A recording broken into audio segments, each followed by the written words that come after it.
पूरी दुनिया को जब अंग्रेज हमारे देश को छोड़ के गए, अंग्रेजों ने जाते जाते कहा था कि ये तो हम थे जो 100-125 साल तक भारत के ऊपर हमने राज करके भारत को एक साथ रखा।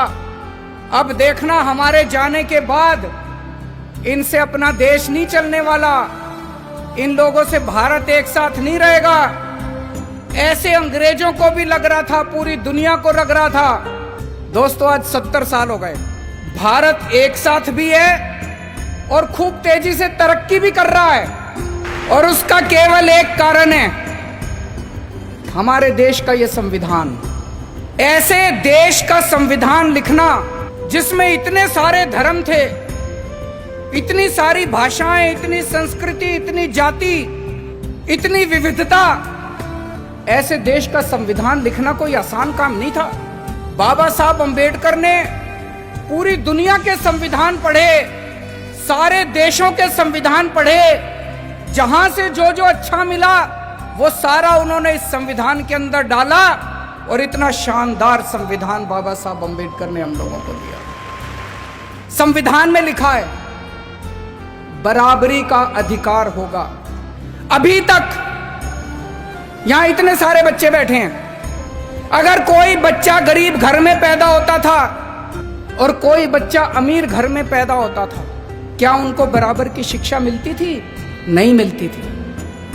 तो क्या बराबरी का अधिकार था? नहीं था। मैं आपका मुख्यमंत्री हूं, हम सरकार चला रहे हैं। सरकार की नजरों में, मुख्यमंत्री की नजरों में, एक बच्चा अगर गरीब घर में पैदा होता है और एक बच्चा अमीर घर में पैदा होता है, मेरे लिए तो मेरे दोनों बच्चे बराबर हैं। मैं उन दोनों बच्चों के बीच में फर्क नहीं कर सकता। तो इसीलिए जब हमारी सरकार बनी, हमने अपने सामने सबसे पहला लक्ष्य रखा कि इस गरीब के बच्चे को भी अच्छी शिक्षा दिला के रहेंगे हम लोग। दिल्ली में जो भी बच्चा दिल्ली में पैदा होगा, चाहे वो गरीब का बच्चा हो, चाहे अमीर का बच्चा हो, सबको अच्छी शिक्षा मिलेगी, सबको एक जैसी शिक्षा मिलेगी। दोस्तों आज 5 साल के अंदर हमने वो करके दिखाया।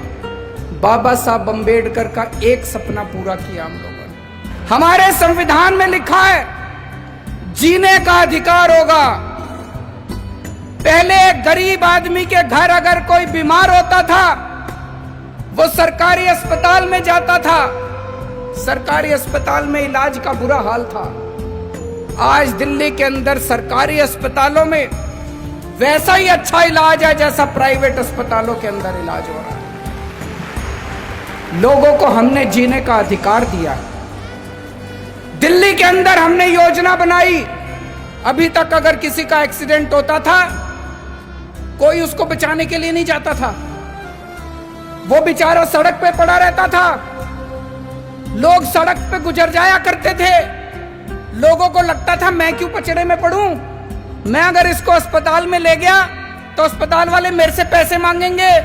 अब हमने कहा है कि पैसे की चिंता मत करो, अगर कोई किसी का एक्सीडेंट हो जाए, जो भी उसको देखता है तुरंत उसको नियरेस्ट अस्पताल में पहुंचाओ। कितना भी महंगा अस्पताल होगा, सारे पैसे दिल्ली सरकार देगी।